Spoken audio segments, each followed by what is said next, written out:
এতিয়া আমি এক্সাৰচাইজ 8.1 2 প্ৰশ্নটো কৰোঁ আহা।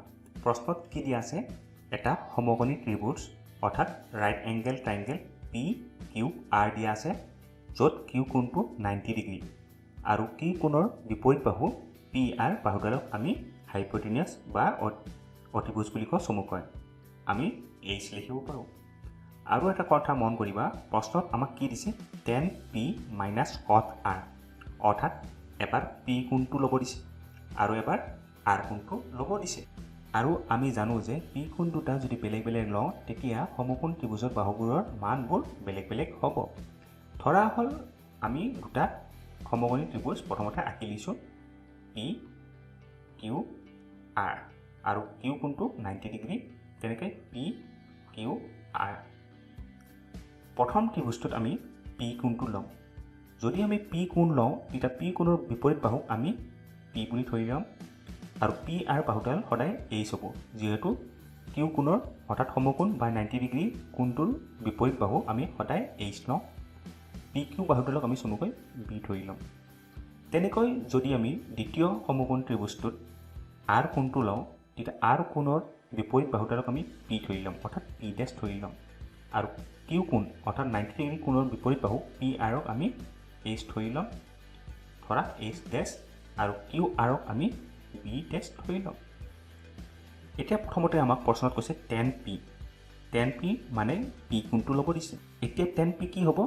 Some people have curly black hair turn permanently black, অৰ্থাৎ p by b হ'ব। আৰু p কি আছে? p মানে আমি জানো কিউ আৰ হ'ব, আৰু p মানে পি কিউ হ'ব। তেনেকৈ দ্বিতীয় ত্ৰিভুজটো যদি চোৱা তেতিয়া দেখিবা যে আৰ কোণটো ল'ব দিছে।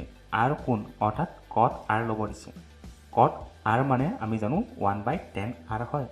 ধৰা আমি tan r অৰ্থাৎ আৰ কোণটো ল'লে আৰ কোণৰ কাৰণে বিপৰীত বাহু কি হ'ব? পি ডেছ, আৰু আৰ কোণৰ সন্নিহিত বাহু বা এডজাচেণ্ট বাহু কি হ'ব? বি ডেছ, অৰ্থাৎ কিউ আৰ। পি ডেছ মানে কি হ'ব? পি কিউ,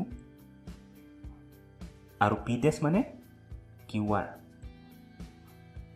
যদি tan r equal to P Q by Q R হয় তেতিয়া cot r ইকুৱেল টু কি হ'ব?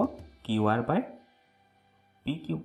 মনত ৰাখিবা, যদি tan থিটা ইকুৱেল টু 2/3 হয় ধৰি লোৱা, আৰু cot থিটা ইকুৱেল টু কি হ'ব? 3/2 হ'ব। জাষ্ট তোমালোকক উদাহৰণ এটা দিছোঁ। এতিয়া এইটো প্ৰশ্ন কৰিবলৈ হ'লে আৰু এটা পদ্ধতি আছে। আমি কিউ আৰৰ মানটো পাইথাগোৰাছ সূত্ৰ ব্যৱহাৰ কৰি ওলাই ল'বও পাৰোঁ। তোমালোকে ওলাই ল'ব চেষ্টা কৰিব পাৰা। কিন্তু ইয়াতে যদি আমি tan p minus cot r লিখোঁ তেতিয়া tan p আমি কি পাম? tan p ৰ কাৰণে কি হ'ব? কিউ আৰ, বিপৰীত বাহু কিউ আৰ বাই বি, অৰ্থাৎ পি কিউ হ'ব। তেনেকেই cot r অৰ্থাৎ আৰ কোণটো ল'লে আমি কি লিখিব পাৰোঁ? cot r ৰ কাৰণে আমি জানো কি হ'ব? Q R by P Q হ'ব। এতিয়া যদি চোৱা তেতিয়া দেখিবা যে Q R by P Q minus Q R by P Q same. আমি কি কৰিব পাৰোঁ? কাটিব পাৰোঁ। আৰু যেতিয়া কাটোঁ আমি বাকী থাকিব কি হ'ব? 0। অৰ্থাৎ আমি ক'ব পাৰোঁ যে tan p minus cot r equal two 0 হ'ব। এই প্ৰশ্নটোৱে আমি আৰু এটা বেলেগ ধৰণত কৰিব পাৰিলোঁ হয়। কি কৰিব পাৰিলোঁ হয়? ইয়াতে যদি আমি পাইথাগোৰাছ সূত্ৰ ব্যৱহাৰ কৰোঁ তেতিয়া আমি কি পালোঁ হয়? ধৰা এইটো p আৰু এইটো b, তেতিয়া h square equal to p square plus b square হ'লে আমি b উলিয়াব লাগে। b স্কুৱেৰ কি হ'ব? h square minus p square. h আছে আমাক 13 স্কুৱেৰ মাইনাছ p স্কুৱেৰ অৰ্থাৎ 12 স্কুৱেৰ কৰিলে 169 মাইনাছ 144 বাই 25, অৰ্থাৎ b কি হ'ব? b ইকুৱেল টু √25 হ'লে আমি b ইকুৱেল টু 5 পাম, অৰ্থাৎ bৰ মান 5 পালোঁ হয়। এনেকুৱা কৰিবলৈ তোমালোকে চেষ্টা কৰিবা।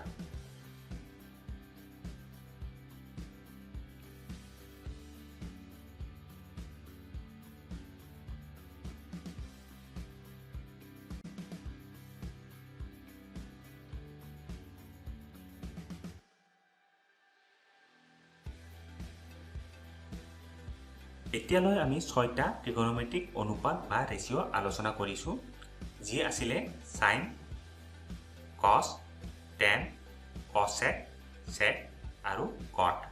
এতিয়া আমি কসেক, সেক আৰু কটৰ মানবোৰ মনত ৰখাৰ এটা সহজ উপায় দিওঁ। এতিয়া ধৰা এটা সমকোণী ত্ৰিভুজ এ, বি, চি আৰু বি কোণটো হৈছে সমকোণ বা 90 ডিগ্ৰী আৰু বি কোণৰ বিপৰীত বাহু অৰ্থাৎ AC বাহুডালক আমি অতিভুজ বা হাইপোটেনিয়াছ বুলি কওঁ, চমুকৈ H ধৰি লওঁ। যদি আমি এই কোণটো লওঁ, এই কোণটো ল'লে এই কোণৰ বিপৰীত বাহুডালক আমি P বুলি ধৰি লওঁ আৰু AB বাহুডালক আমি চমুকৈ B ধৰি লওঁ। ইয়াৰ পৰা আমি সাইন, ত্ৰিকোণমিতিক অনুপাত বা ratio' sine A equal to কি পাম, আমি আলোচনা কৰিছিলোঁ P/H হ'ব। P/H বা P মানে BC আৰু H মানে AC। যদি আমি সাইন এৰ মান BC/AC পাওঁ, তেতিয়া কচেকৰ মান আমি সহজে উলিয়াব পাৰিম। অৰ্থাৎ কচেক A যদি উলিয়াব লাগে, তেতিয়া আমি কি লিখিম, 1/sin A আমি জানো। অৰ্থাৎ যদি সাইন A BC/AC হয়, তেতিয়া কচেক A কি হ'ব, AC/BC হ'ব। মনত ৰাখিবা, যদি সাইন A BC/AC হয়, কচেক A কি হ'ব, AC/BC হ'ব। অৰ্থাৎ সাইন A যদি 2/3 হয়, তেতিয়া কচেক A কি হ'ব, 3/2 হ'ব। মনত ৰাখিবা। তেনেকৈ সেকৰ মান উলিয়াবলৈ হ'লে আমি cos A আৰু cos A মানে আমি জানো B/H আৰু B হৈছে AB/AC অৰ্থাৎ অতিভুজ। তেতিয়া sec A উলিয়াবলৈ আমি জানো কি হ'ব, H/B অৰ্থাৎ 1/cos A হয়। আৰু যদি cos A equal two AB/AC হয় বা B/H হয়, তেতিয়া H/B বা AC/AB হ'ব। অৰ্থাৎ cos A equal two B/H হ'লে sec A H/B হ'ব। অৰ্থাৎ cos A AB/AC হ'লে sec A AC/AB হ'ব। মনত ৰাখিবা। তেনেকৈ উদাহৰণত চোৱা, cos A ইকুৱেল টু 5/6 হ'লে sec A কি হ'ব, 6/5 হ'ব। তেনেকৈ একেধৰণে যদি cot A ৰ মানটো তোমালোকে মনত ৰাখিব নোৱাৰা, অৰ্থাৎ cot A ৰ সূত্ৰটো মনত ৰাখিব নোৱাৰা, তেতিয়া tan A আমি মনত ৰাখিলে হ'ব। tan A কি হ'ব, P/B আৰু P মানে আমি জানো BC আৰু B মানে AB। cot A কি হ'ব, cot A ইকুৱেল টু আমি জানো 1/tan A। অৰ্থাৎ আমি কি লিখিব পাৰোঁ, যদি tan A equal two P/B হয়, cot A কি হ'ব, B/B বা AB/BC হ'ব। অৰ্থাৎ tan A ইকুৱেল টু 3/2 হ'লে cot A কি হ'ব, 2/3। মনত ৰাখিবা।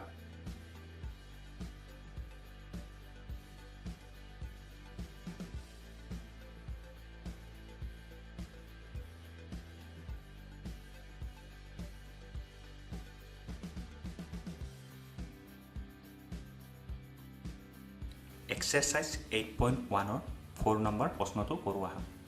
4 নম্বৰ প্ৰশ্নত কি দিয়া আছে, যদি 15 cot A ইকুৱেল টু 8 হয়, তেন্তে সাইন A আৰু sec A উলিওৱা। এতিয়া ধৰা এটা সমকোণী ত্ৰিভুজ A, B, C ধৰি লৈছোঁ আৰু B কোণটোক আমি সমকোণ বা 90 ডিগ্ৰী ধৰি লৈছোঁ। B কোণৰ বিপৰীত বাহুক আমি H ধৰি ল'ম, অৰ্থাৎ হাইপোটেনিয়াছ বা অতিভুজ। এতিয়া যদি প্ৰশ্নত চোৱা, তেতিয়া cot A দিয়া আছে, অৰ্থাৎ এই কোণটো ল'ব দিছে। যদি আমি এই কোণটো লওঁ, তেতিয়া এই কোণৰ বিপৰীত বাহুক আমি P বুলি ধৰি ল'ম আৰু সন্নিহিত বা এডজাচেণ্ট বাহু আমি AB ধৰি ল'ম বা চমুকৈ B ধৰি ল'ম। এতিয়া প্ৰশ্নত চোৱা, প্ৰথমতে আমাক কি দিয়া আছে, cot A। 15 cot A equal two 8। আমি কি লিখিব পাৰোঁ, cot A ইকুৱেল টু 8/15 লিখিব পাৰোঁ যদি আমি cot a equal to 8/15 লিখোঁ তেতিয়া কি হ'ব tan a equal to কি হ'ব 15/8 হ'ব আমি জানো এতিয়া tan a মানে আমি জানো কি হ'ব p/b equal to 15/8 আৰু p/b মানে আমি জানো কি হ'ব bc/ab হ'ব equal to 15/8 হ'ব এতিয়া আমি কি কৰিম equal to k এটা কনস্ট্যান্ট বা ধনাত্মক সংখ্যা বুলি ধৰি ল'ম ললে bc equal to 15k comma ab equal to 8k লিখিব পাৰোঁ অৰ্থাৎ কি হ'ব bc 15k আৰু ab 8k লিখিব পাৰোঁ তোমালোকে tan a লৈ নগলে হল হয় যদি cot a মানটো জানা আৰু cot a equal to আমি কি লিখিব পাৰোঁ cot a equal to b/p হ'ব যদি tan a equal to p/b হয় cot a equal to b/p অৰ্থাৎ cot a equal to কি হ'ব ab/bc হ'ব এতিয়া আমি পাইথাগোৰাছ সূত্ৰ লগাই আমি হাইপোটেনিয়াছ বা অতিভুজৰ মান উলিয়াবলৈ চেষ্টা কৰিম এতিয়া h স্কয়াৰ ইকুৱেল টু কি হ'ব p square plus b square p আমি কি পাইছো 15k whole square plus b 8k whole square 15 square কৰিলে আমি কি পাম 225k square plus 8k square কৰিলে আমি 64k স্কয়াৰ পাওঁ এতিয়া যদি আমি 225 প্লাস 64 কৰো তেতিয়া কি পাম 289 পাম অৰ্থাৎ h স্কয়াৰ ইকুৱেল টু 289 হ'ব যদি h স্কয়াৰ ইকুৱেল টু 289 হয় তেতিয়া h square h equal to √289 হ'ব এতিয়া 289 ক আমি কি লিখিব পাৰো 17 স্কয়াৰ লিখিব পাৰো ইকুৱেল টু 17 হ'ব অৰ্থাৎ h বা হাইপোটেনিয়াছ বা অতিভুজৰ মান আমি কি পাম 17 পাম এতিয়া প্ৰশ্নত আমাক কি দিছে sin a আৰু sec a উলিয়াব দিছে এতিয়া চাবা sin a equal to কি হ'ব sin a equal to some people have অৰ্থাৎ p/h হ'ব p/h হ'ব আৰু p কি আছে 15 h আমি কি পাইছো 17 এটো হ'ব sin a ৰ মান তেনেকে sec a যদি তোমালোকে sec a ৰ মানটো মনত নাথাকে তেতিয়া আমি 1/cos a লিখিম আৰু cos a মানে আমি জানো কি হ'ব b/h অৰ্থাৎ h/b হ'ব ইকুৱেল টু কি হ'ব h 17/8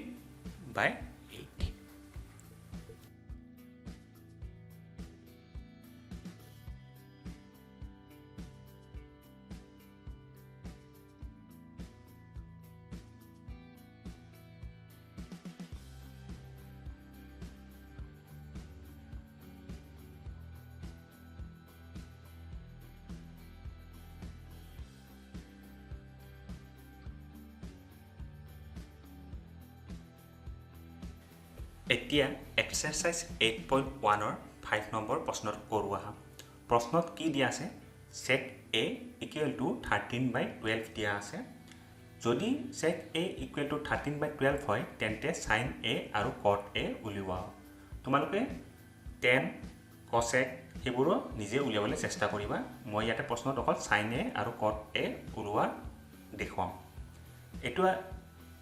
এতিয়া এনেকুৱা প্ৰশ্ন দিয়া থাকিলে প্ৰথমতে আমি এটা ৰাইট এংগেল ট্ৰায়াঙ্গেল আঁকি লম a b c আৰু b কোণটোক আমি সমকোণ বা 90 ডিগ্ৰী ধৰিম আৰু b কোণৰ বিপৰীত বাহু অৰ্থাৎ ac বাহুডালক আমি চমুকৈ h ধৰিম অৰ্থাৎ হাইপোটেনিয়াছ বা অতিভুজ বুলি কওঁ ইয়াতে আমি এই কোণটো ল'ম এই কোণ ল'লে এই কোণৰ বিপৰীত বাহুক আমি অৰ্থাৎ BC বাহুক আমি চমুকৈ P ধৰি ল'ম পাৰপেণ্ডিকুলাৰ আৰু ABক আমি চমুকৈ B ধৰি ল'ম এতিয়া যদি তোমালোকে sec A অৰ্থাৎ sec A ৰ সূত্ৰটো মনত আছে তেতিয়া ডাইৰেক্ট লিখিব পাৰিবা যে sec A মানে 1/cos A cos A যদি B/h হয় sec A কি হ'ব h/b হ'ব অৰ্থাৎ sec A মানে আমি কি লিখিব পাৰো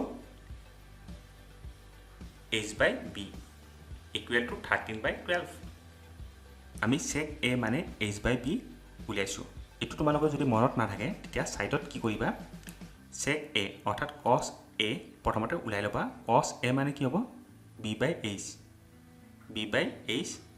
তেতিয়া sec A কি হ'ব 1/cos A অৰ্থাৎ h/b হ'ব তেনেকৈ উলিয়াই লবা এতিয়া h মানে কি হ'ব AC আৰু b মানে AB equal to 13/12 equal to k এটা ধনাত্মক বা কনস্ট্যান্ট হয় হলে AC আমি কি পাম 13k আৰু AB 12k এতিয়া AC আমি কি পাইছো অৰ্থাৎ হাইপোটেনিয়াছ আমি 13k পাইছো আৰু B আমি কি পাইছো অৰ্থাৎ AB 12k পাইছো এতিয়া আমি পাইথাগোৰাছ সূত্ৰৰে আমি কি কৰিম BC ৰ মান উলিয়াবলৈ চেষ্টা কৰিম এতিয়া পাইথাগোৰাছ সূত্ৰ যদি আমি ব্যৱহাৰ কৰো তেতিয়া h square equal to p square plus b square হলে p স্কয়াৰ ইকুৱেল টু কি হ'ব h square minus b square